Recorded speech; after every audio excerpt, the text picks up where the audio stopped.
세상에 떠도는 기묘한 괴담들.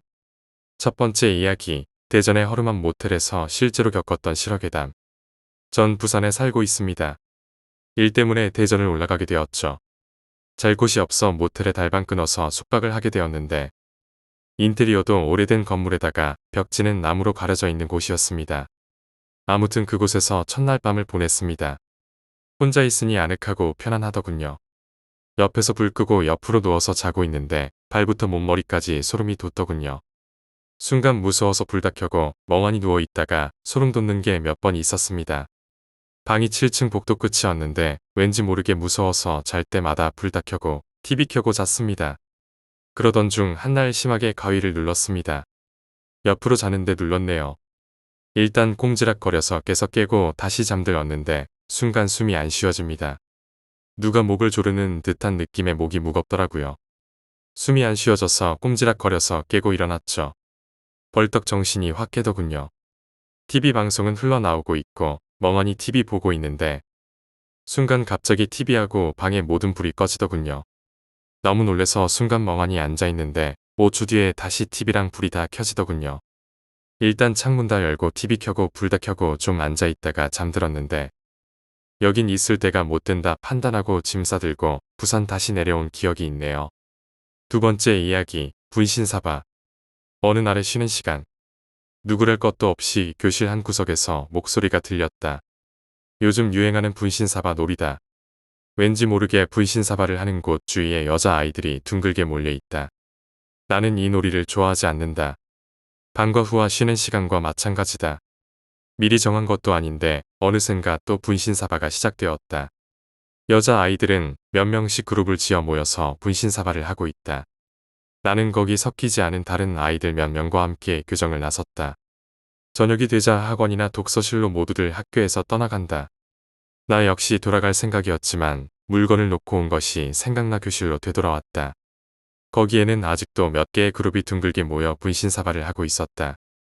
내 책상에서도 하고 있다. 노트 좀 가져가야겠는데. 좀 비켜줘. 내 말 때문에 중간에 끊어졌는지 여자아이들은 죽일 듯 나를 째려본다. 나는 조용히 노트를 챙겨서 그대로 교실을 빠져나간다. 그리고 밖으로 나가기 직전 등 뒤에서 소리가 들렸다. 귀신님, 저 녀석이 죽는 것은 언제인가요? 뭐라고? 깜짝 놀란 나는 뒤를 돌아보았다. 그렇게 중얼거리며 교실 안의 모든 아이들이 나를 째려보고 있었다. 세 번째 이야기, 목소리. 나는 영감이라곤 전혀 없는 사람입니다.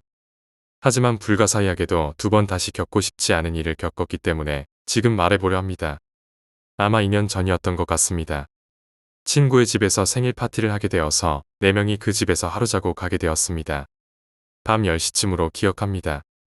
옆에 앉은 친구와 이야기를 하고 있는데 노래를 부르는 것 같은 목소리가 들려왔습니다. 그러나 이리저리 둘러봐도 아무도 노래를 부르고 있지는 않았습니다. 소리가 작았기 때문에 나는 아마 기분 탓에 잘못 들은 것이라고 생각하고 넘겨버렸습니다. 하지만 소리는 계속 들려왔습니다. 그것도 조금씩 목소리가 커지는 것입니다. 노래라고 생각했던 그 목소리는 사실 노래가 아니었습니다. 여자의 끔찍한 신음소리였습니다. 이따금씩 신음에 섞여 저주할 거야 라던가 천벌을 받을 거야 라고 외치는 것이 들렸습니다. 친구는 그 목소리를 듣지 못하는 것 같았습니다. 그 목소리는 점점 커져 결국에는 바로 내 귀 옆에서 들려왔습니다. 나는 귀를 막고 고함을 쳤습니다. 그제야 친구가 내게 뭔가 이상한 것이 일어났다는 것을 알아차리고 나를 붙들었습니다. 그러자 곧 목소리는 들리지 않게 되었습니다. 하지만 아직도 그 목소리는 뇌리에 선명히 남아 결코 잊을 수 없습니다. 친구는 그 목소리에 관해 별로 걱정하지 않는 것 같았습니다.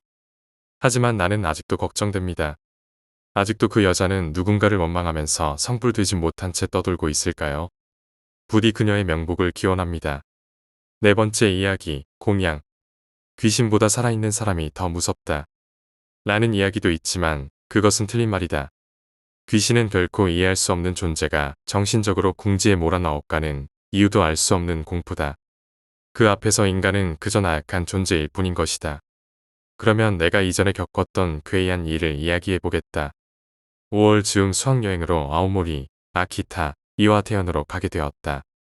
당연히 남자고 여자든 아주 신이 나서 힘이 넘치고 있었다. 그런데 전철을 갈아타던 도중 여자아이들 중 맨 끝에서 느릿느릿 걷고 있던 아이들이 갑자기 멈춰 섰다.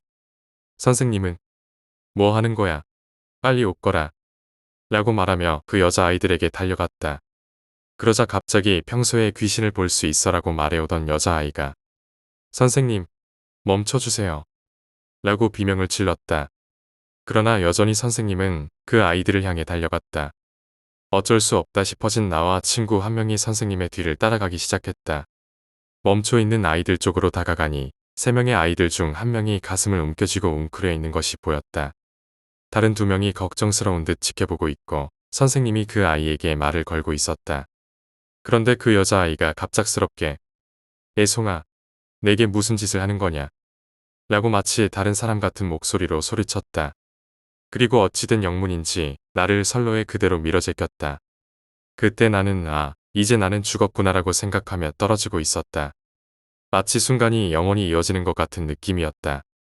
그 와중에 나는 우연히 그 여자아이를 바라보았다. 검은 공 같은 것이 온불 모양으로 바뀌어 여자아이를 찌르고 있었다.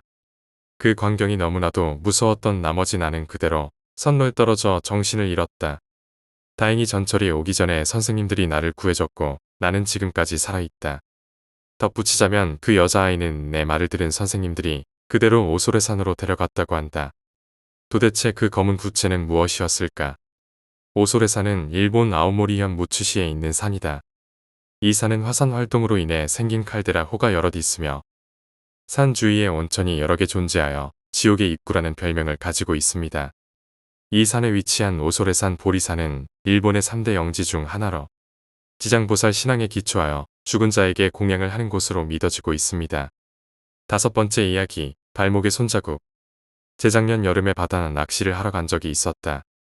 그 즈음 막 선박 면허를 땄던 터라 친척에게 배를 빌려 나가게 되었다. 아침 6시에 혼자 배를 띄워 남바다로 나아갔다. 출발할 때의 날씨는 말 그대로 쾌청 그 자체였다. 면허를 땄기 전까지는 근처 여관에서 신세를 지고 있었던 터라 주변의 어장은 대충 알고 있었다. 앞으로 나아가다 보니 여관에서 만났던 선장을 만났다. 평소처럼 인사를 했다. 그런데 이야기를 하던 도중 그는 마지막으로 어느 지점으로는 가지 말라고 말했다. 확실히 몇 년씩 이 지역에 찾아왔었지만 그곳에는 가본 적이 없었다. 나는 그가 말한 곳으로 가까이 가지 않도록 주의하며 항의하고 있었다. 잠시 혼자 낚시를 하고 있자니 날씨가 나빠지는 것인지 하늘이 어두워져 왔다. 물론 바다에서 그런 일은 매우 흔하기 때문에 별로 신경 쓰지 않고 있었다. 하지만 그날 하늘은 어둡다기보다는 보라색에 가까운 느낌이었다. 그리고 갑자기 엄청난 폭우가 쏟아지기 시작했다. 나는 항구로 돌아가기 위해 GPS를 확인했다. 그런데 내가 있는 곳은 원래 내가 생각했던 곳과는 훨씬 떨어져 있는 곳이었다. 그곳은 바로 아까 그 선장이 가지 말라고 당부했던 곳이었다. 분명 나는 그 장소에서 10km 이상 떨어진 곳에 배를 세워두고 있었다. 떠내려왔다고는 생각할 수 없었다. 주변의 배를 찾아 위치를 확인하려 했지만 무전기의 전원조차 들어오지 않았다. 선실에서 우왕좌왕하며 이것저것 확인하고 있는 동안 비가 그쳤다. 그러나 여전히 주변은 보라색이었다. 밖을 바라보니 쓰레기가 잔뜩 떠다니고 있었다. 아니, 자세히 보니 그것은 쓰레기가 아니었다.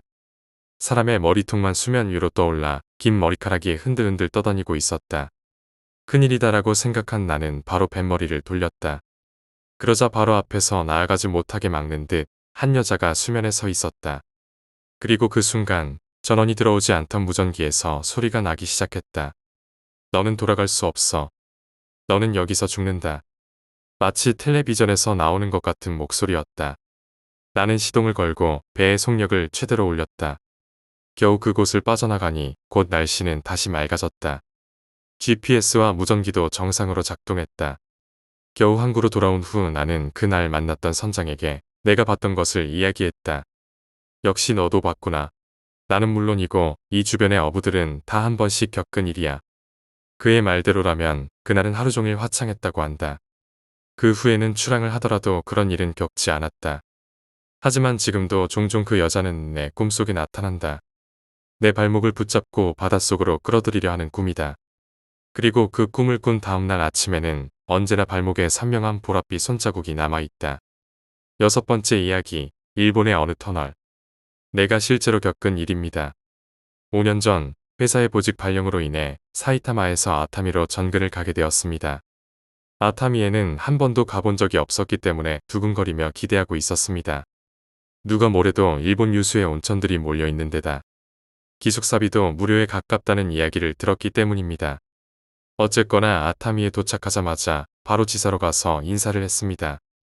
잠시 일 관련 이야기를 했지만 회사의 상사가 오늘은 기숙사에서 편히 쉬도록 해요. 라고 말해줬습니다. 그 덕에 저녁까지 도시를 한 바퀴 돌아보기로 했습니다. 산책을 마치고 기숙사에 돌아왔지만 여전히 잔뜩 흥분하고 있었습니다.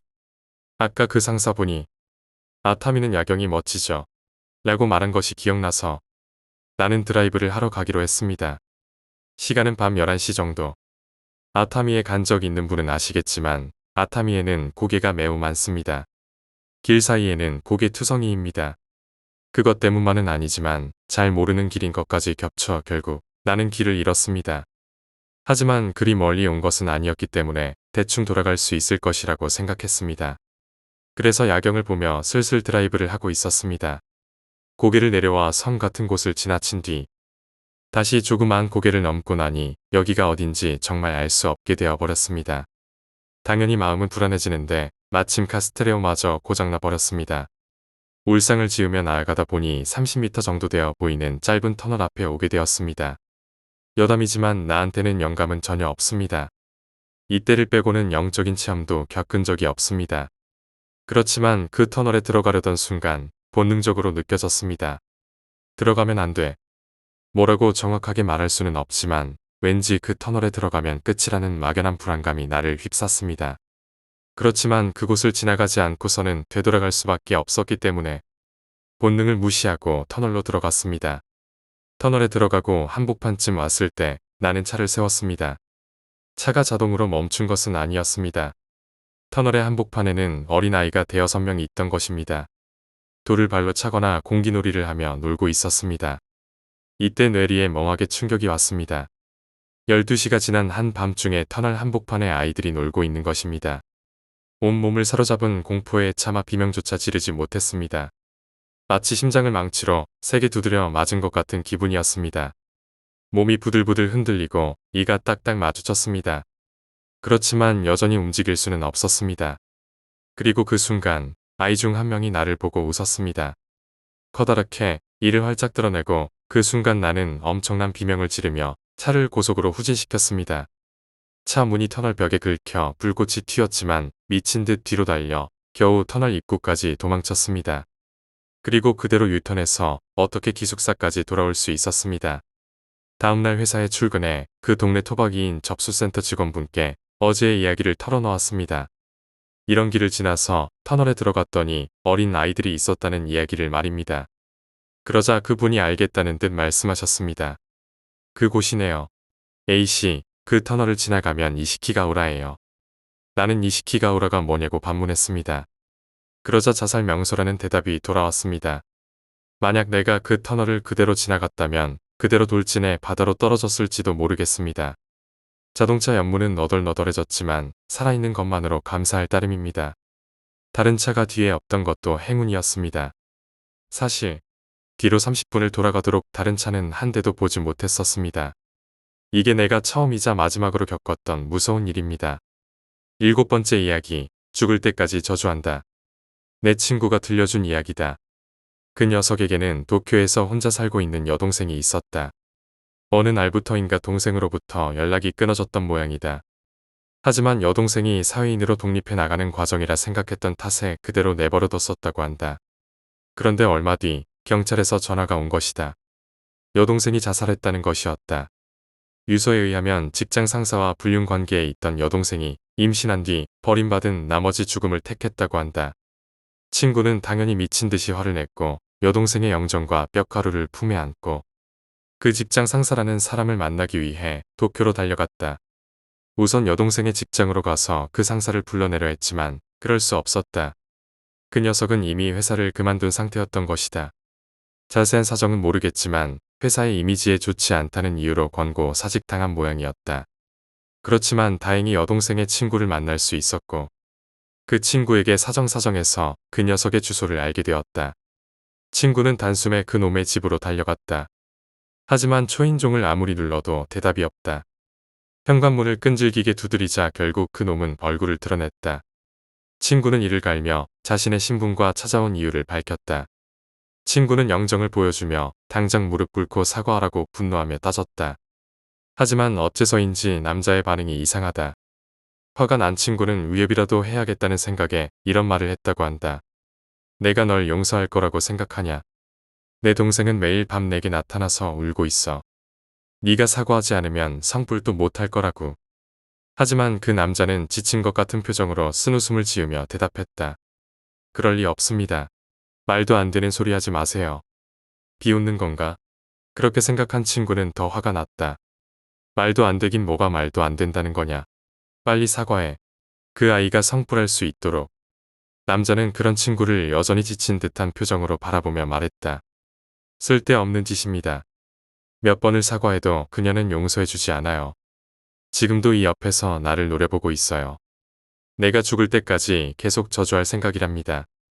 8번째 이야기, 루시드 드림. 전 가끔씩 루시드 드림을 시전합니다. 벌써 수년 되어 이제 내공이 좀 쌓였습니다. 처음에 얼토당토 않게 시전되었다가 나름 몽환적 경험에 유혹이 돼서 이곳저곳 기웃거리며 정보를 얻어 방법을 배웠죠. 그 노력 끝에 이젠 좀 집중하면 꿈을 꿀 수 있게 되었습니다. 처음엔 무경험적인 막무가내식 방법으로 성공을 맛보고 이거 아무나 되잖아 했다가 막상 의식적으로 해보려니 전혀 안 되었습니다. 아무리 노력해도 꿈을 꿀 수가 없었습니다. 그래서 전 이게 루시드 드림이라는 전문적인 용어를 사용하는 일단은 행위적 의식적으로 조정하는 꿈이라는 것을 알게 되었습니다. 그리고 그러한 꿈을 꿀 수 있는 방법이 있다는 것도 알게 되었죠. 그때는 국내는 소개가 흐지부진할 때라 외국 사이트를 많이 참조했었는데 여튼 어찌저찌해서 루시드 드림의 세계 속에 빠져들었던 적이 있습니다.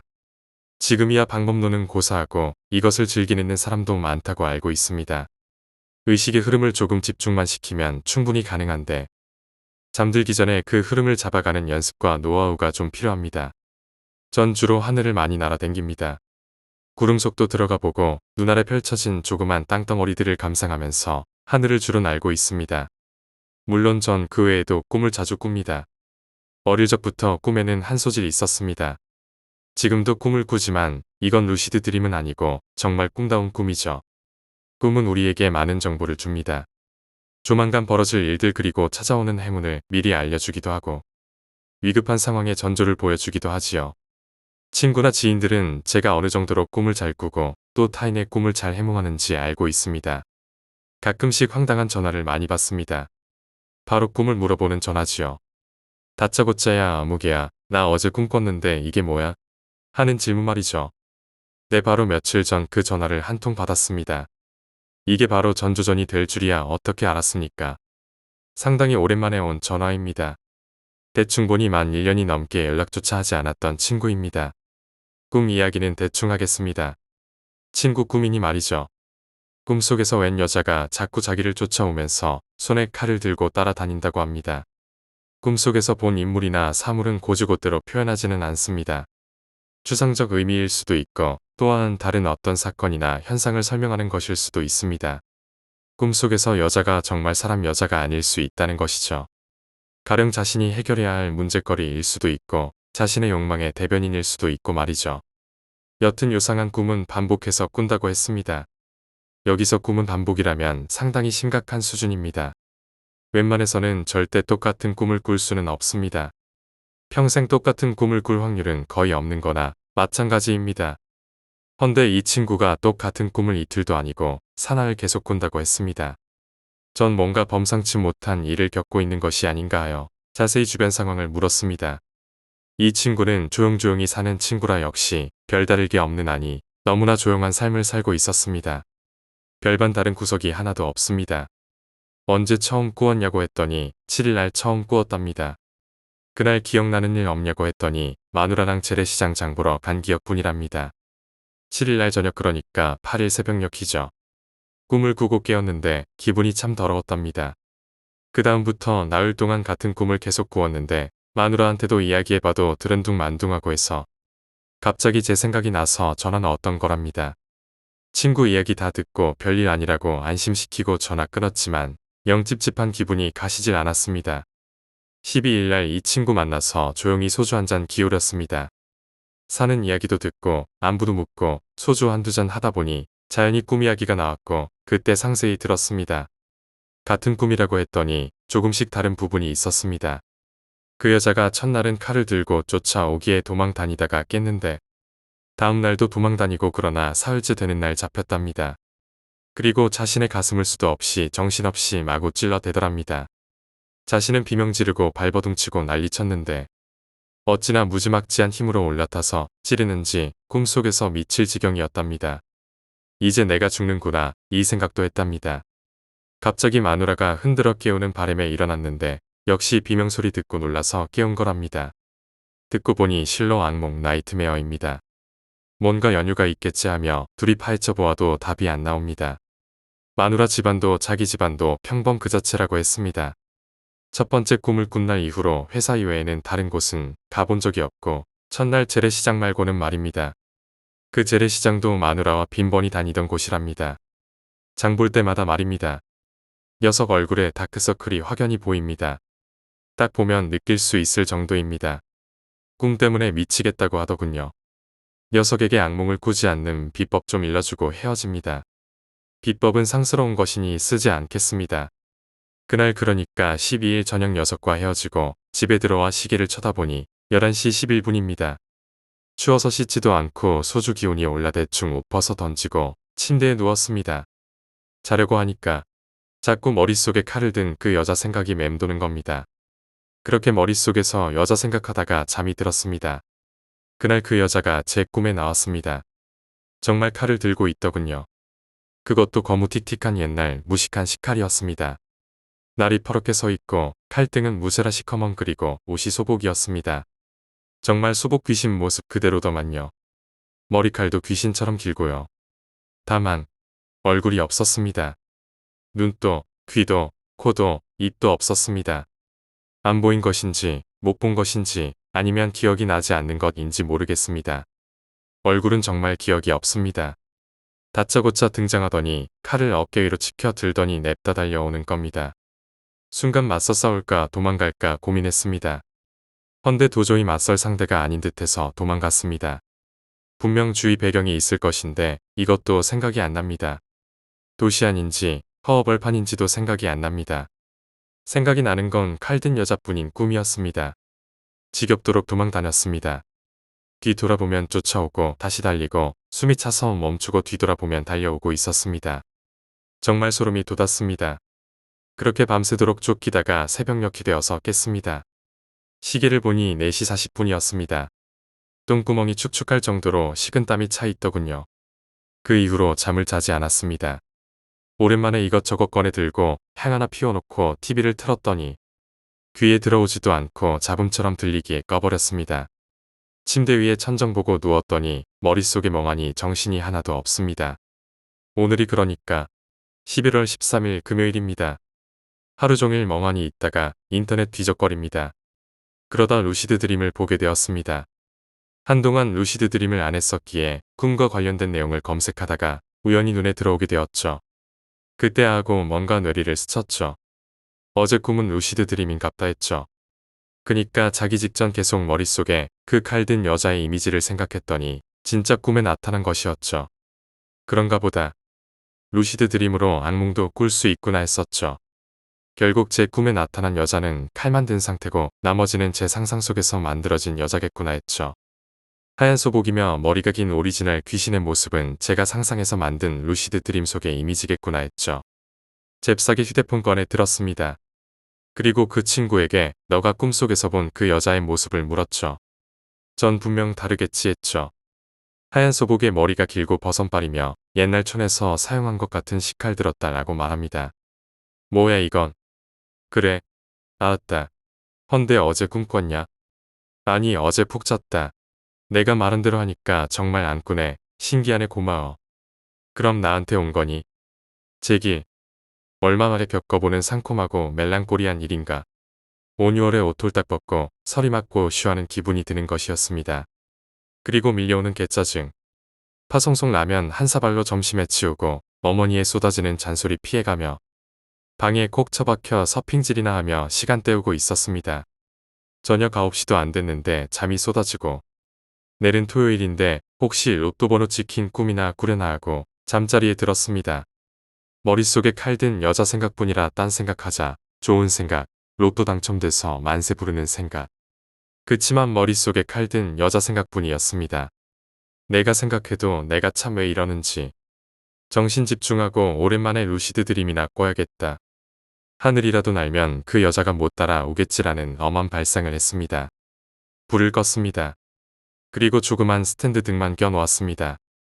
오늘 같은 날 완전한 어둠은 왠지 맞지 않고 기분이 좀 그래서 스탠드 등을 켰습니다. 집중하자. 하늘을 날자. 하늘을 날자. 서서히 의식이 사라지는 것이 느껴졌습니다. 하늘, 구름, 까마득히 내려다 보이는 대지를 의식하자. 날짜, 날짜. 침대가 보였습니다.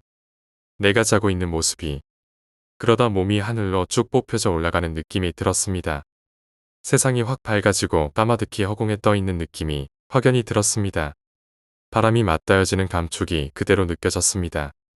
오랜만에 시전한 루시드 드림이 정확히 시연된 것 같았습니다. 감촉까지 전해지는 걸 보니 대만족이었죠.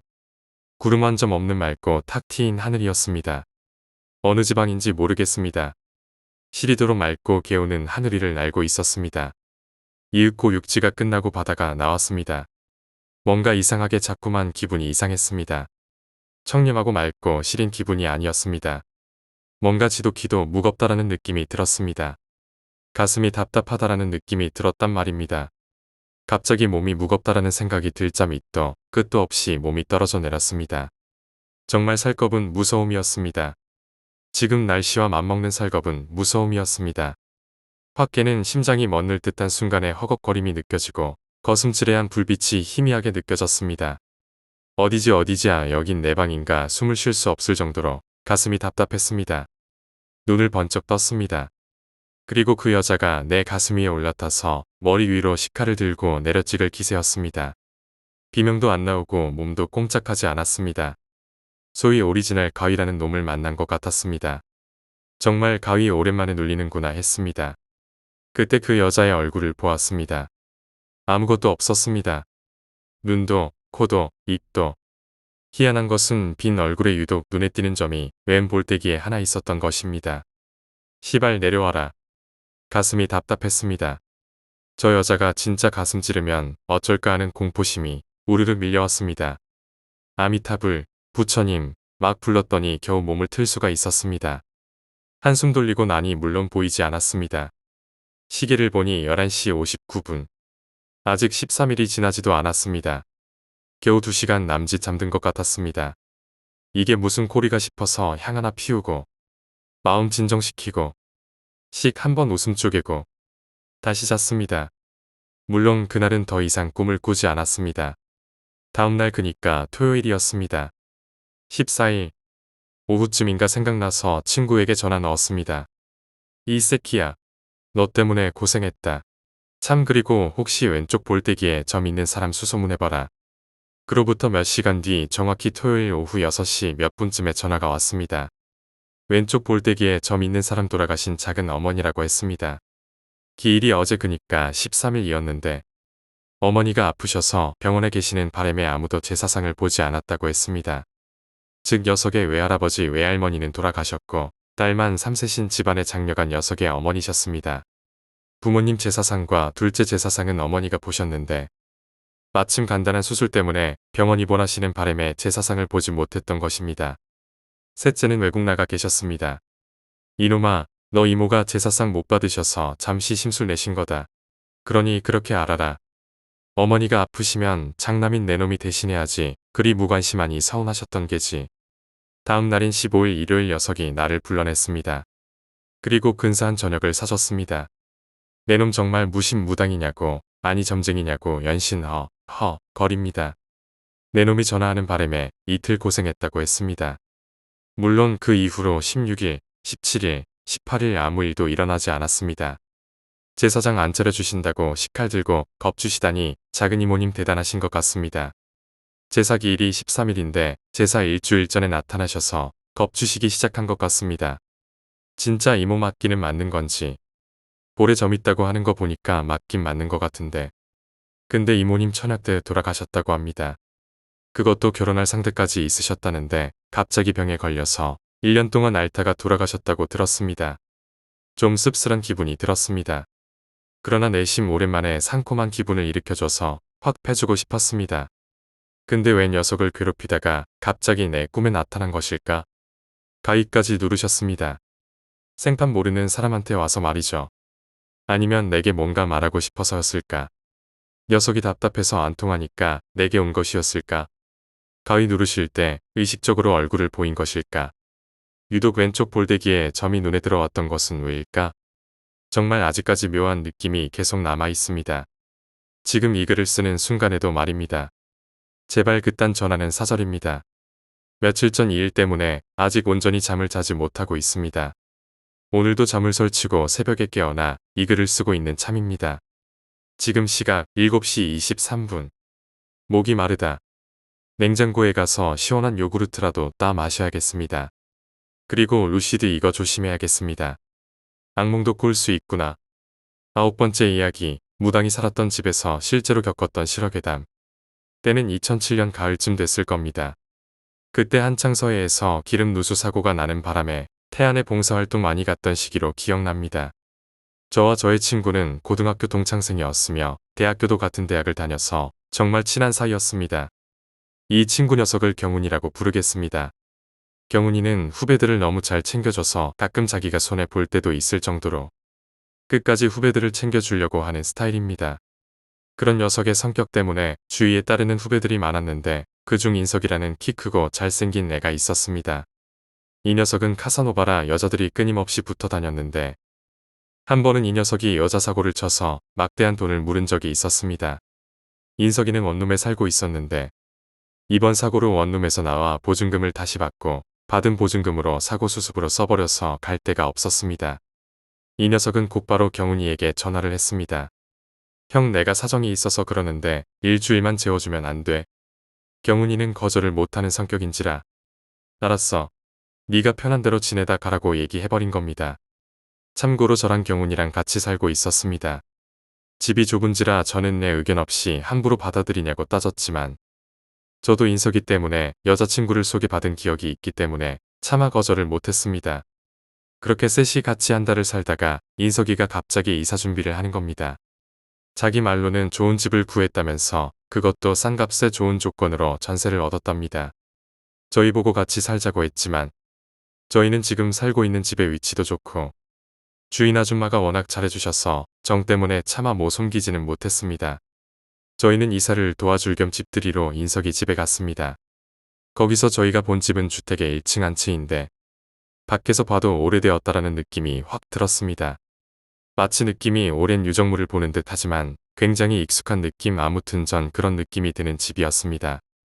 안의 구조는 방이 2개로 되어 있으며 거실과 부엌은 붙어 있었고 벽은 오래된 노동나무 색깔이었으며 천장의 백열등은 군대 막사에서 새벽에 백열등을 막형 같은 차가운 느낌이 들었습니다. 특이한 점은 부적이 많이 붙어 있었는데 벽에만 붙어 있는 게 아니라 창문틀에도 붙어 있었고 문마다 붙어 있었습니다. 이상하다 싶어 인석이에게 집에 대해 자세히 물어봤습니다. 인석이는 전 주인이 무당이었다는 얘기를 들었답니다. 그리고 부적을 절대 떼거나 훼손시키지 말라고 들었답니다. 저랑 경훈이는 이런 집에서 어떻게 사냐고 당장 다른 집을 알아보자고 했지만 인석이는 쇼핑하다가 너무 마음에 드는 옷이 있어 다른 옷은 눈에 들어오지 않는다는 듯이 우리의 충고를 가볍게 무시했습니다. 원래 인석이가 기가 세서 그런지 귀신이나 미스테리한 거에 강한 성격의 소유자입니다. 부적도 때르는 것도 간신히 말렸습니다. 어쨌든 이사는 무사히 진행되어 마무리되었습니다. 방 하나에 침대를 넣고 또 하나는 창고 용도로 쓰고 거실 쪽에 TV랑 컴퓨터를 설치하니 제법 사람 사는 집처럼 보였습니다. 우리는 이사 기념으로 인석이네 집에서 저녁에 작은 술 파티를 했습니다. 원래 제가 술을 잘 먹어서 한번 술자리에 가면 소주 4-5병은 꼭 마셔야 직성이 풀립니다. 그날도 어김없이 천국으로 가는 계단을 걷고 있는데 갑자기 현관문에서 똑똑똑이라는 소리가 났습니다.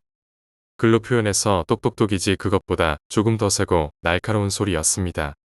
저는 인석이 보고 누가 왔냐고 확인하라고 했고 인석이는 아무도 없는 걸 확인하고 돌아왔습니다.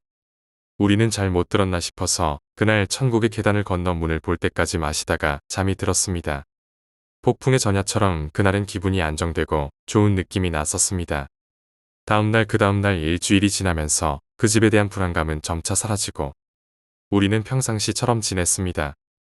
물론 인석이도 아무 일 없는 듯이 보였고요. 하지만 결코 평범하지 않는 집의 공포는 인석이의 문자 한 통으로 시작되었습니다. 인석이의 문자 내용이 뭐였냐면 황당한 일이 있어서 와달라는 겁니다. 우리는 곧바로 인석이의 집에 갔습니다.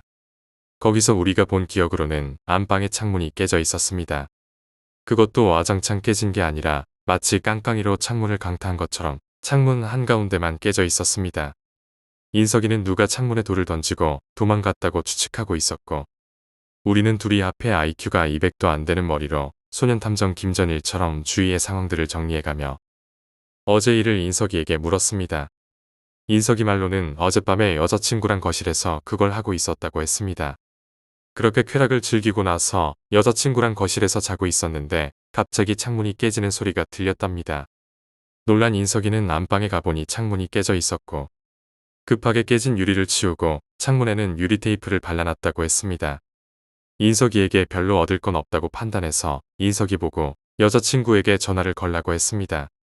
인석이는 그 일 이후로 여자친구가 연락도 끊고 자기랑 만나지 않는다고 했습니다. 우리는 그 상황이 너무 궁금해서 그 여자친구 집에 찾아가서 간신히 그때의 상황을 듣는데 성공을 했습니다. 여자친구의 말은 참으로 기가 막혔습니다. 인석이랑 일을 끝내고 잠이 들었는데 꿈을 꿨답니다. 꿈에는 어린 소년이 밖에서 집에 들어오고 싶어서 막 창문을 치며 통곡을 하며 울고 있었고 안방에서는 어머니로 보이는 사람이 창문에 붙어서 종이 같은 걸 떼려고 하고 있었답니다. 근데 그 어머니는 지체장애자처럼 보였고 그 종이를 떼지 못하고 무척 힘겨워 보였답니다. 그래서 여자친구는 그 종이 떼는 걸 도와주었고 종이가 떼지자마자 갑자기 울고 있었던 소년 얼굴의 표정이 180도 바뀌면서 천진난만하게 미소를 띄었다고 했습니다. 그때 창문이 깨졌고 그 자리에 가보니 인석이가 뒷수습을 하고 있었답니다. 그 말을 듣고 우리는 뇌리에 스치는 기억이 떠올랐습니다. 바로 여기가 무당이 살던 집이라는 사실을 그리고 창문에 붙어있는 부적을요. 우리는 바로 창문에 붙어있는 부적을 확인했었습니다. 역시나 창문에 붙어있는 부적은 사람 손에 뜯어진 듯 뜯겨져 있었습니다. 그때 인석이가 부적을 자기가 뗐다고 자백을 했습니다. 자기는 그 부적 때문에 밖이 잘 안 보인다면서 아무 생각 없이 뜯었답니다.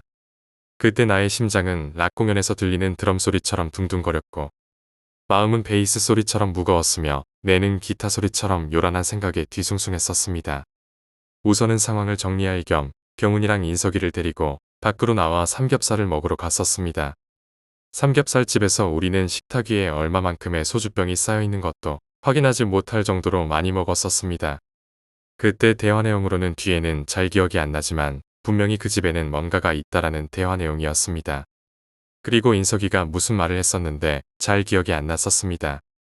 그리고 몇 시간 후 내가 눈을 떴을 때 시간은 새벽 2시 반쯤 됐었습니다. 여기가 어딘지도 모른 채 물을 마시려고 자리를 뜨는데 지금 있는 장소가 문제의 그 집인 걸 깨닫는 순간 술이 깨는 겁니다.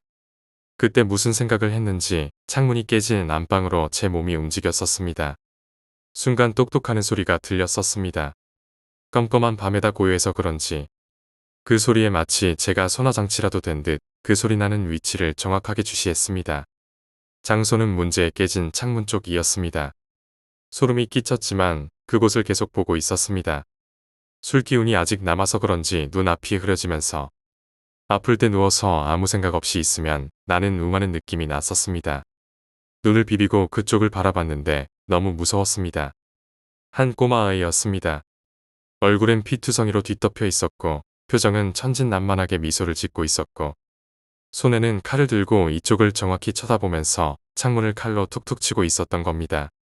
더욱 무서웠던 거는 걔가 미친 듯이 칼끝으로 창문을 치고 발라놓은 테이프는 온데간데 없는 그 구멍난 곳에 손을 넣으면서 집에 들어오려고 했던 겁니다. 저는 순간 한 꼬마아이가 새벽에 집 주위를 쿵쾅쿵쾅 뛰어다녀서 밖에다 욕을 했는데 그 소리가 멈췄다고 했던 인석이의 말이 생각났었습니다. 그 순간 저는 거실에서 자고 있는 경훈이랑 인석이에게 달려갔습니다. 저는 녀석들을 깨우려고 흔들었습니다. 그런데 마치 시간이 멈춘 것처럼 그 녀석들 돌처럼 굳어 있었습니다. 그 자리에서 다시 안방의 창문을 봤습니다. 그때 본 그 꼬마 아이의 웃고 있는 표정이 보였습니다. 제가 세상에서 그렇게 무서운 표정을 본 건 처음이었습니다. 그 후 정신을 잃었는데 일어나 보니깐 아침 11시였습니다. 인석이랑 경훈이는 아무 일이 없다는 듯 일어나 밥을 먹으라고 절 깨웠고 전 그 상황을 얘기했습니다. 상황을 얘기하자 경훈이는 놀란 듯이 저에게 자기가 꿈꾼 내용을 얘기했었습니다. 자기는 잘 자고 있는데 그날 가위에 눌렀답니다. 어느 순간 자기 위에 누가 걸터 앉았는데 얼굴을 자세히 보니 나였다고 했습니다. 무표정으로 자기를 계속 쳐다보면서 자기 목을 조르고 있었답니다. 가위에 풀린 순간 저를 봤는데 저는 원래 자던 자리에서 아주 잘 자고 있었답니다. 그런 얘기를 듣고 나서 저는 온몸이 젖은 옷을 입은 것처럼 추웠습니다.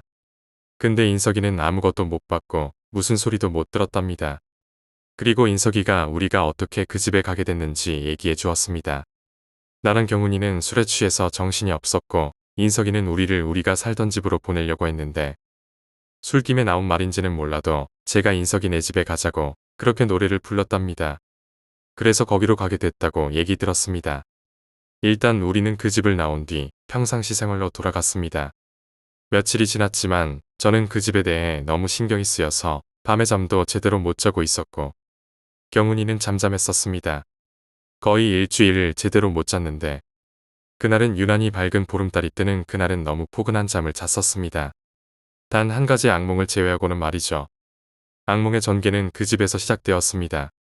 꿈에서 저는 안방에서 문지방을 밟고 서 있었고 거실에는 어머니랑 아들이 있었습니다.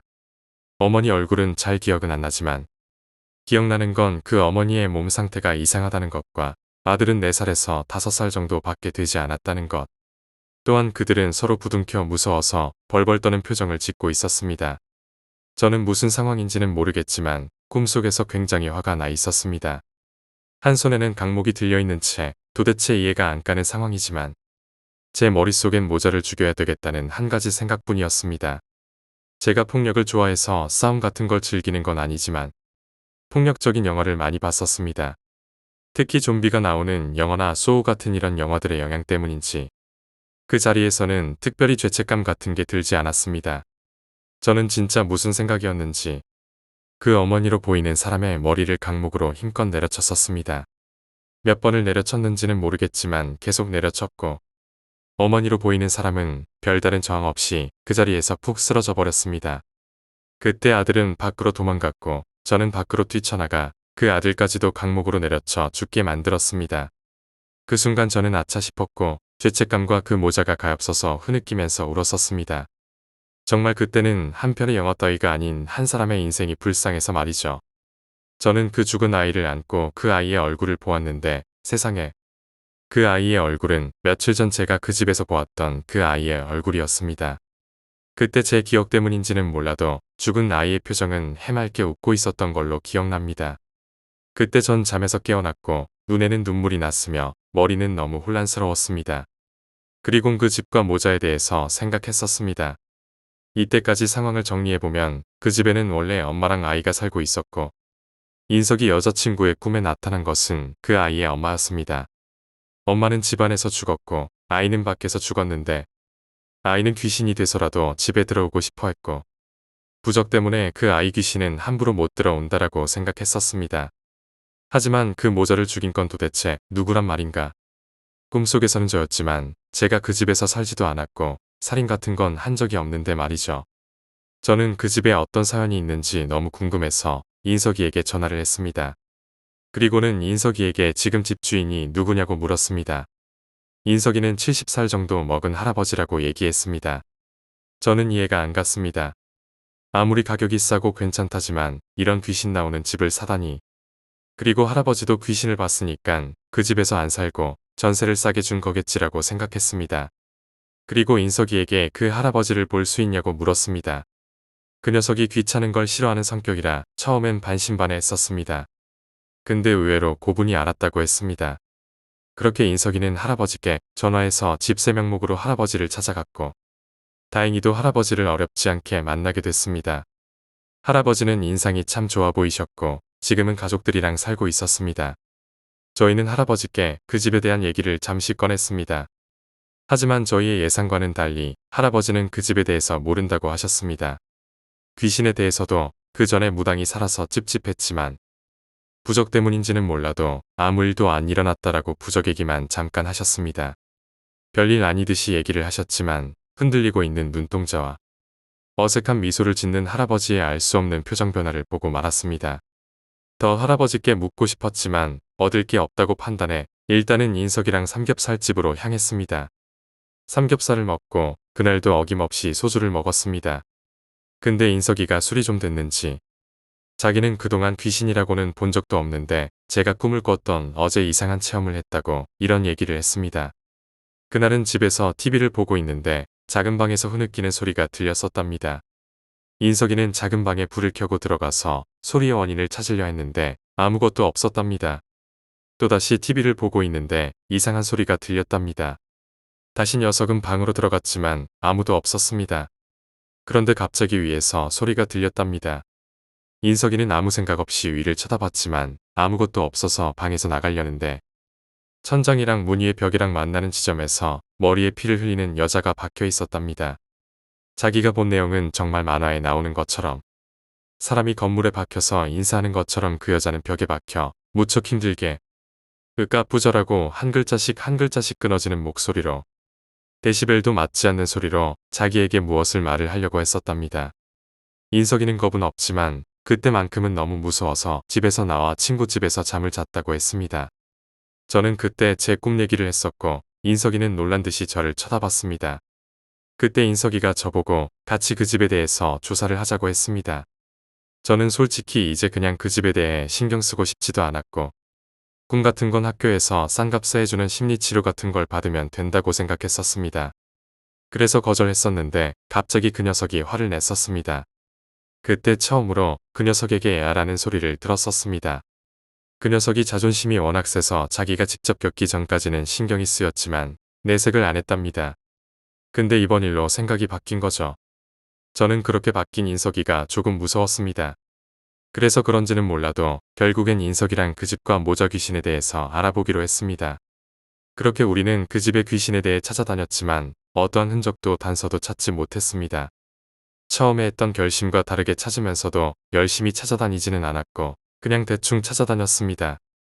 그렇게 시간이 서서히 지나면서 그 집과의 거리는 점점 멀어졌고 인석이도 그 집을 나오고 다른 데서 살고 있을 때였습니다.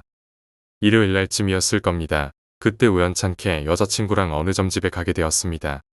점집은 집시집처럼 서양적이면서 조명이 보라색이라서 묘한 느낌이 드는 집이었습니다.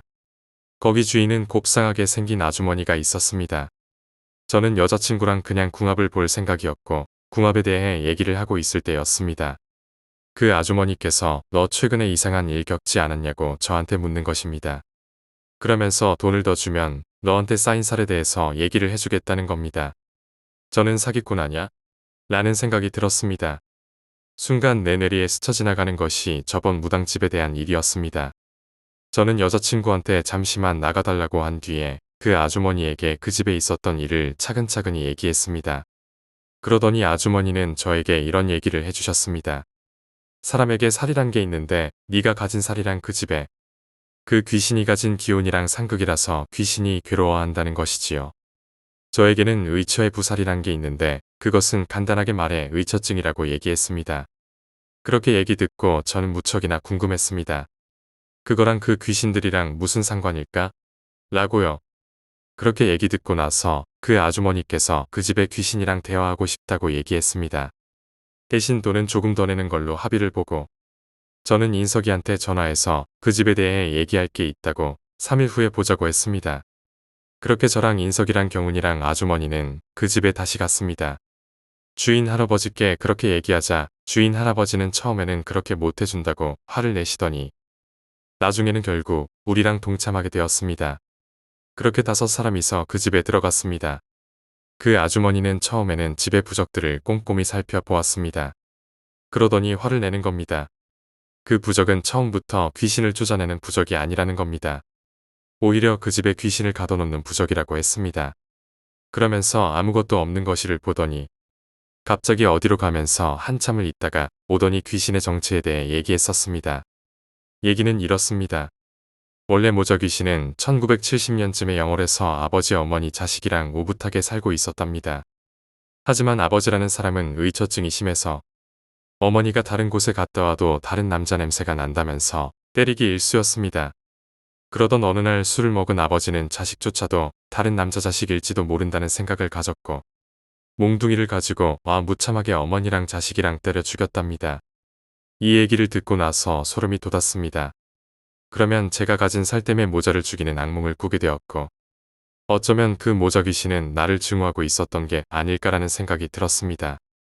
그리고 왜 강원도 영월에서 죽은 귀신이 여기에 있는 걸까라는 의구심이 생겼었습니다. 공포영화 같은 데서 보면 비밀이 서서히 풀리면 의문에 쌓인 한 사람이 마지막에 모든 걸 털어내지 않습니까? 그 공식처럼 할아버지께서 얘기를 하는 겁니다. 얘기는 대충 이렇습니다. 여기에는 무당이 살았었는데 무당이랑 사이가 안 좋았다고 했습니다. 할아버지는 처음에는 무당인 줄 모르고 계약을 했는데 나중에는 무당이란 걸 알고 그 사람이 마음에 안 들었다는 겁니다. 문제는 집값이죠.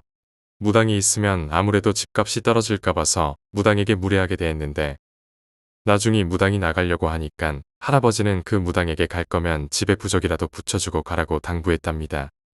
무당은 그동안 자기에게 불친절하게 대한 할아버지에게 앙심을 품고 귀신을 쫓는 부적이 아니라 귀신을 가둬놓는 부적을 붙이게 된 거죠. 그 뒤에 인석이가 이사를 오게 되었고 우리는 그 괴이한 일을 경험을 했답니다. 우리는 그 집의 부적을 다 떼고 그 집의 귀신에 대해 작은 제사를 지내고 진심으로 모자 귀신이 좋은 곳으로 가기를 바라면서 빌었습니다. 그 후에 우리는 정상적인 생활로 돌아왔고 인석이와 저 경훈이는 아무 이상 없이 잘 지내고 있습니다. 3달 동안 인석이랑 나랑 경훈이가 그 집에서 평생 겪어보지 못할 무서운 경험을 당했지만 그 모자 귀신은 우리에게 어쩌면 겁을 주려고 한 게 아니라 그렇게 말하고 싶었던 게 도와주세요가 아닌지 싶네요. 10번째 이야기, 군대 괴담. 제가 2006년 군복무를 할 때 겪은 이야기입니다. 물론 조금의 허구도 없으며 당시 이 사건과 몇 가지 괴담으로 인해 각 층별 불침번 근무자를 1인에서 2인으로 늘리고 당시 우리 부대에선 실시하지 않았던 야간 외곽 순찰 근무까지 생겨나는 불이익이 생겼습니다. 그러나 불평하는 병사가 단 한 명도 없었던 것이 인상적이었죠. 그 이유는 어느 누구도 밤에 혼자 불침번을 서려하지 않았기 때문입니다. 각설하고 바로 실제 겪었던 이야기를 해보겠습니다. 먼저 간단하게 제가 지내던 부대를 설명하자면 부대 안 초소는 9개로 이루어져 있습니다. 그중 주간엔 탄약고와 위병소만 근무자가 투입이 되었으며 야간에는 탄약고, 위병소, 외곽초소 이렇게 3군데에만 근무자가 투입이 되었습니다. 나머지 초소는 말 그대로 있기만 하지 사용을 하지 않는 보여지기 위한 초소였을 뿐이죠. 또한 어느 부대나 마찬가지이겠지만 각 초소엔 인터폰이 구비가 되어 있으며 지휘통제실과 연결되어 지시 및 관리가 이루어졌습니다. 그리고 이 사건이 터진 것은 야간 근무 때였습니다. 보통 야간엔 지휘통제실에서 사령이 모든 것을 통제하며 그 밑에 사관이 각 층에 배치되어 통제를 하게 됩니다. 그리고 사령과 사관을 당직 근무자가 보조하게 되죠. 그때 전 상병이었고 새벽 2, 3시쯤 탄약고 근무에 배치되어 있었습니다. 그리고 당직 근무자는 당시 저의 내무선임이었던 병장이었죠. 아마 당직 근무를 서본 분들은 아실 겁니다. 새벽에 밤을 새며 근무를 선다는 것이 굉장히 어렵죠. 그래서 보통은 새벽 2시가 넘어가면 사령이든 사관이든 당직 근무자든 책상 의자에 앉아 졸거나 대놓고 자거나 하게 됩니다. 당연히 그때도 지휘 통제실에서 근무하던 사령과 내 선임이었던 당직 근무자는 대놓고 자고 있었습니다. 그때 요상한 사이렌이 울렸습니다. 바로 인터폰 벨소리였죠. 인터폰 벨소리에도 사령은 꿈쩍하지 않고 당연한 듯 당직 근무자가 눈을 비비며 인터폰을 응시합니다. 그때 이상한 것을 발견하게 되었습니다. 보통 편의를 위해 1번 위병소, 2번 탄약고, 3번 외곽초소, 4번, 5번, 6번 이렇게 인터폰을 나열해 놓고 있었는데 근무를 서지 않는 6번 인터폰에서 소리가 난 것입니다. 혹시 잘못 본 건가 싶어 몇 번을 확인해도 6번 초소의 인터폰이 확실했습니다. 이상한 마음에 그리고 조금의 호기심으로 인터폰 수화기를 손에 들었습니다. 그리고 다시 한번 이상한 것을 발견하게 됩니다. 인터폰이란 것은 다들 아시겠지만 두 개의 수화기가 직통으로 연결되어 있어 한쪽이 들게 되면 자연스럽게 다른 한쪽으로 신호음이 울리게 되어 있습니다. 그래서 당시 그 병장이 수화기를 손에 들었을 때 상대방이 수화기를 들지 않고 있다면 신호음이 울려야 하는 게 정상인데 그 신호음이 전혀 울리지 않았던 겁니다. 즉, 상대방도 그 수화기를 들고 있다는 거죠. 아무도 근무를 서지 않는 초소에서 말입니다. 병장은 놀란 가슴을 차분히 가라앉히고 의뢰하는 것처럼 상대방에게 물었습니다. 통신보안, 지휘통제실 병장 아무개입니다. 무슨 일이십니까? 라고 병장이 말했습니다. 6번 초소에서는 아무 말이 없었습니다. 통신보안, 말씀하십시오. 통신보안. 라고 병장이 다시 말했습니다. 6번 초소에서는 이번에도 아무 말이 없었습니다. 기대에 부응하지 못하고 상대방은 아무 말 없이 조용히 들고만 있는 듯 했습니다. 이내 포기하고 병장은 수화기를 다시 내려놓았습니다. 그리고 이렇게 생각했다고 합니다. 원래 군부대란 것이 오래되었고 시설 자체가 얼렁뚱땅인 게 많습니다. 그리고 날씨라든지 혹은 쥐나 고양이 때문이라든지 인터폰이 가끔 잘못 작동하는 경우가 있던 것이죠. 그리고 당연히 그리 생각했다고 합니다. 인터폰에 무슨 문제가 있나 보다 하고 말이죠.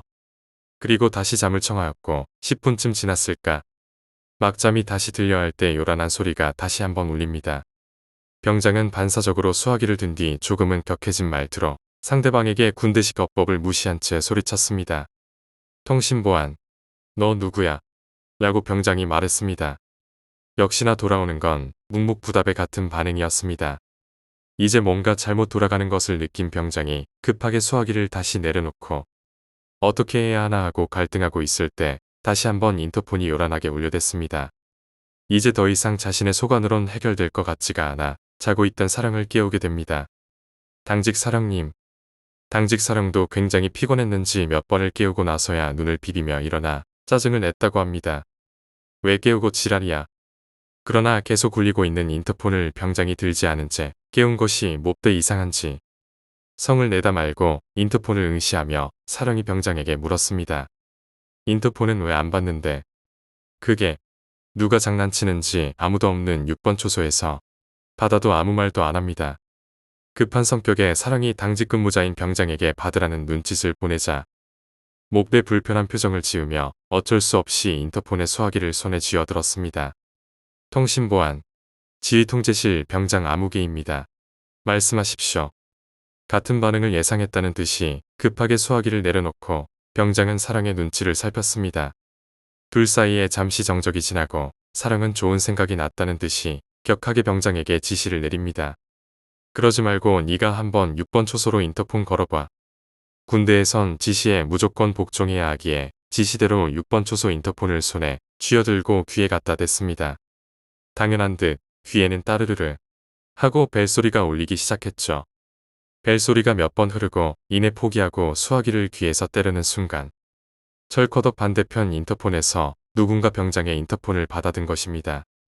이건 예상하지 못했던 상황이었습니다. 병장은 다만 입모양으로 어버버버 이러고 있을 뿐 아무 말도 못하고 있을 때 대략 상황을 감지한 사령이 수화기를 빼서 들었다고 하더군요. 그리고 사령이 소리쳤습니다. 어떤 새끼가 장난치고 지랄이야. 너 영창 가고 싶어? 6번 초도는 대답이 없습니다. 6번 초소에서 일방적으로 인터폰을 끄는 것을 확인한 사령은 분을 이기지 못하고 옆에서 눈치만 보고 있던 당직 근무자 병장에게 다시 한번 지시를 내리게 됩니다. 후레쉬 들고 6번 초소 갔다 와봐. 알겠습니다. 라고 병장이 대답했습니다. 그때 전 열심히 탄약고에서 새벽 근무를 이행하고 있을 때였죠. 그때 멀리서 누군가 걸어오는 게 보였습니다. 어두웠지만 누군지 한눈에 알아볼 수 있었고 다름 아닌 당직 근무자인 내무선임이었습니다. 누군지 알고는 있지만 군법상 탄약고에 몸을 숨긴 채 멀리 보이는 병장에게 막 수화를 하려는 찰나 병장이 손을 저으며 됐다라고 했습니다. 아무개 병장님 주무실 시간에 갑자기 웬 순찰입니까? 라고 제가 묻자 한숨만 쉬던 병장이 저에게 이야기한 것이 바로 이 내용이었습니다. 아무리 성인이고 군인이라지만 무서운 건 무서운 겁니다. 몹시 겁에 질린 병장은 한눈에 보기에도 굉장히 동요하고 있더군요. 그리고 이내 각오했다는 듯이 갔다 올게라는 이 한마디를 남기고 6번 초소 쪽으로 터벅터벅 걸어가는 것을 뒤에서 지켜봤습니다. 제가 근무하고 있던 탄약고와 6번 초소는 걸어서 5분 거리에 있었으며 다른 초소들보다 외지에 위치하고 있다 보니 부대한 구조에 빠삭하지 못했던 2병이나 1병은 존재 자체도 모르고 있던 초소가 바로 6번 초소였습니다. 그야말로 제대로 은폐엄폐가 되어 있던 초소인 것이죠. 시간상 10분이면 늦어도 15분이면 다녀올 수 있어야 할 병장이 30분이 넘도록 오지 않는 것이 몹대 불길했던 저는 사방 경계를 해야 함에도 불구하고 병장이 갔던 6번 초소 쪽만 응시하고 있었습니다. 대략 40분쯤 지났을까 병장이 6번 초소가 있는 방향에서 드디어 몸을 드러냈습니다. 그리곤 터벅터벅 걸어오고 있었죠. 어디다가 뒀는지 가지고 갔던 후레쉬는 손에 들고 있지 않았습니다. 이미 어깨는 힘이 풀려 푹 처져 있었으며 걷는 것도 굉장히 힘들어 보이더군요. 당연히 전 수화를 해야 했음에도 불구하고 이상함을 느끼곤 평소 친했던 병장에게 단걸음에 달려가 부축했습니다. 사람의 눈이 풀린다라는 것이 뭔지 그때 처음 보게 되었습니다. 동공이 안 보이더군요. 부축한 상태에서 몇 번 흔들면서 병장을 불렀더니 얼마 지나지 않아 위에 숨겨져 있던 동공이 제자리로 오게 되었습니다. 정신을 차렸는지 조금 전에 경험했던 섬뜩함에 온몸을 부르르 떨더군요. 그리고 눈에 사정없이 눈물이 고이기 시작했습니다. 아무개 병장님 무슨 일이십니까? 연신 욕설을 내뱉고 있는 병장에게 제가 다그쳤습니다. 아무개 병장님 진정하시고 대체 무슨 일인 겁니까? 6번 초소에 갔는데 인터폰이 없어. 잠시 침을 삼키던 병장이 다시 이어 말하더군요. 그때 튀어왔어야 했는데. 내가 미친 새끼지. 그거 찾아보겠다고 초소안을 전부 뒤적뒤적 한 거야. 근데 그때 문 밖에서 인터폰 소리가 들리더라고. 그때 무슨 느낌이 들었는지 알아? 진짜 죽고 싶더라고. 그냥 자리에 주저앉고 싶었는데 그래도 존나 궁금하잖아. 그래서 초소 밖으로 나갔더니 얼굴이 일그러진 여자가 앞에 서 있는 거야. 근데 지나칠 수가 없어서 20분이나 마주보고 서 있었어. 이내 사정없이 고여있던 눈물이 주르르 흐르고 나서야 온전한 정신을 차리더군요. 당시 이 사건은 당직 근무자의 당직 일지에 그대로 씌어져 대대장에게까지 보고가 되었고 당직 근무자였던 내무선임은 한 달간 근무에서 제외되었습니다. 이후 건물 안에서도 위에 귀신이 목격되게 되면서 어느 누구도 야간 근무를 서려하지 않게 되었습니다.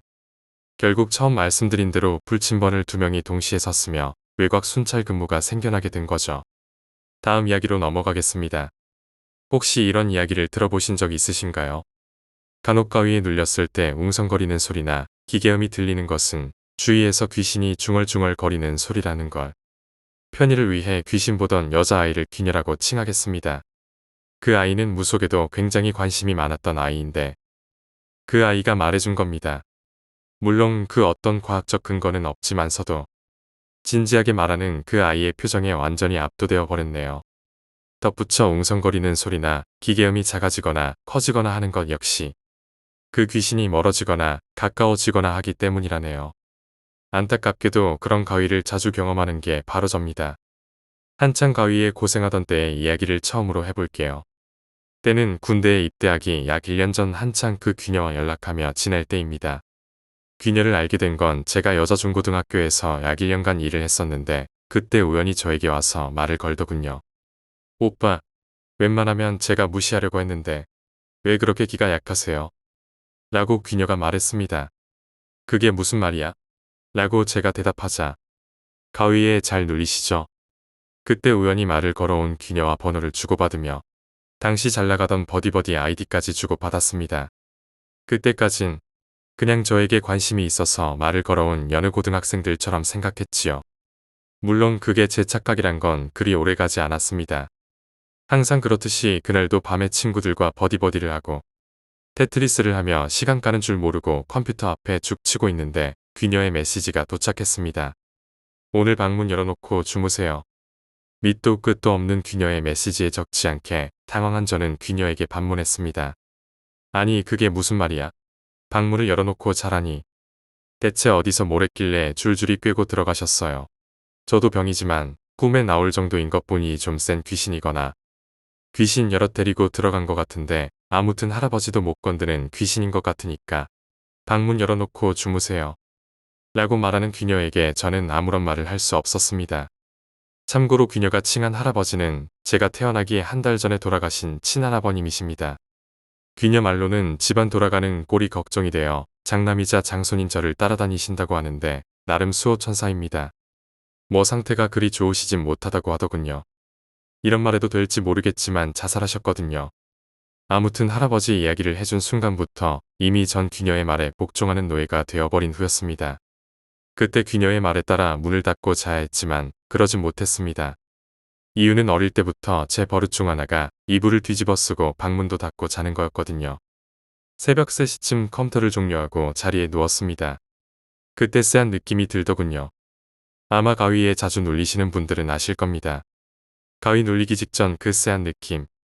기분도 묘하고 귀녀의 귀틈도 있고 해서 닫혀져 있던 방문을 열었습니다. 거실엔 아버지와 어머니께서 안방 냅두고 거실에서 주무시고 계시더군요. 비록 주무시는 모습이지만 어찌 그리 위안이 되던지. 그렇게 열어둔 채로 자리에 누웠더니 어라. 가위에 눌릴 때 그 쎄한 느낌이 들지 않더군요. 호기심에 다시 방문을 닫고 자리에 누웠습니다. 그때 오는 쎄한 느낌. 평소 가위에 눌릴 때 그 느낌과는 약간 달랐습니다. 평소에 눌리던 가위가 그냥 커피라면 그때의 느낌은 급하게 오는 듯한 가위의 느낌이었습니다. 어두운 새벽이고 귀녀의 말도 있고 해서 급히 일어나 다시 방문을 열었습니다. 그리고 누웠더니 신기하게도 가위에 눌리질 않더군요. 그래요, 그때 멈췄어야 했습니다. 무슨 자신감인지 모르겠지만 넘치는 호기심을 갈무리하지 못하고 다시 방문을 닫아버리고 만 것이죠. 그리고 누웠더니 역시나 가위에 초입에 들어서는 센 느낌이 바로 오더군요. 그리곤 결국 가위에 눌려버렸습니다. 겁에 질린 저는 눈만 뜬 채 천장을 스캔했습니다. 어두운 그림자 같은 것이 천장을 돌더군요.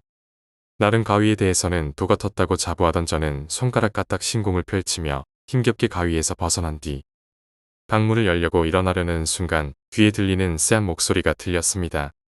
열지마. 뭐에 쫓기듯 떨리는 온몸을 주체하지 못하고 방문을 열어놓고 지쳐 잠들기 직전 눈에 들어온 건 거실에 걸려있는 커다란 호랑이 그림이었습니다. 군대에 있을 때 이야기입니다. 당시 귀녀가 가끔씩 보내주는 편지에 힘을 얻고 군생활을 열심히 하던 때였죠. 뭐 내용은 기가 약해서 또 귀신들 줄줄이 달고 다닐까 걱정이네요. 정도 별 내용은 없었습니다. 당시 전 일병이었고 계급상 찬바람이 솔솔 불어오는 입구 쪽에서 잠들어 있었습니다.